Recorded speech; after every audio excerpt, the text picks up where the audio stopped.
زيدان يقترب جدا من قيادة ريال مدريد. أهلا ومرحبا بكم متابعي قناة سكرين سبورت. نرجو منكم الاشتراك بالقناة وتفعيل الجرس حتى تصلكم أخبار كرة القدم أولا بأول. وقبل أن نبدأ في التفاصيل، هل أنت مع عودة زيدان أم استمرار أنشيلوتي؟ شاركنا برأيك.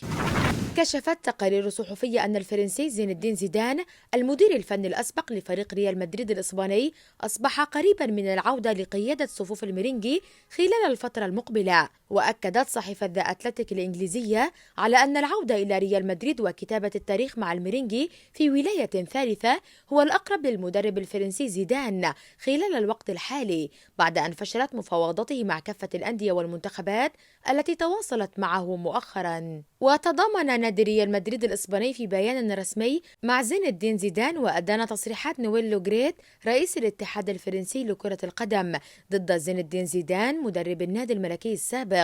ورحل لوغريت عن الاتحاد الفرنسي بعدما تقدم باعتذار رسمي للأسطورة الفرنسية زين الدين زيدان عقب الانتقادات اللاذعة التي تلقاها بسبب تصريحاته ضد زيدان. ويتواجد زيدان على أجندة بعض المنتخبات الدولية التي ترغب في التعاقد معه، على رأسها منتخب فرنسا والبرازيل والبرتغال وأمريكا، لكن التقارير تشير إلى رفضه هذه العروض.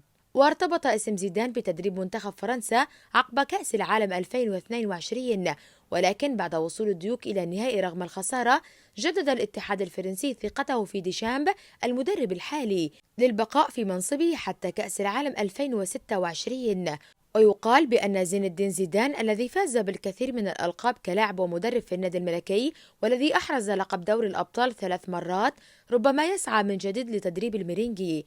وكان زيدان قد صرح قبل نهائيات كأس العالم 2022 في قطر أنه يستهدف العودة لمقاعد البدلاء في وقت قريب، وهو ما فسره جميع الصحفيين أنها طريقة لتوضيح اقترابه من تدريب منتخب فرنسا. لكن خطط الاتحاد الفرنسي كانت مختلفة، حيث تم تأكيد بقاء ديشامب والذي قاد فريق الديوك الفرنسي لنهائي كأس العالم مرتين، وسبق له أن رفع كأس العالم في عام 2018.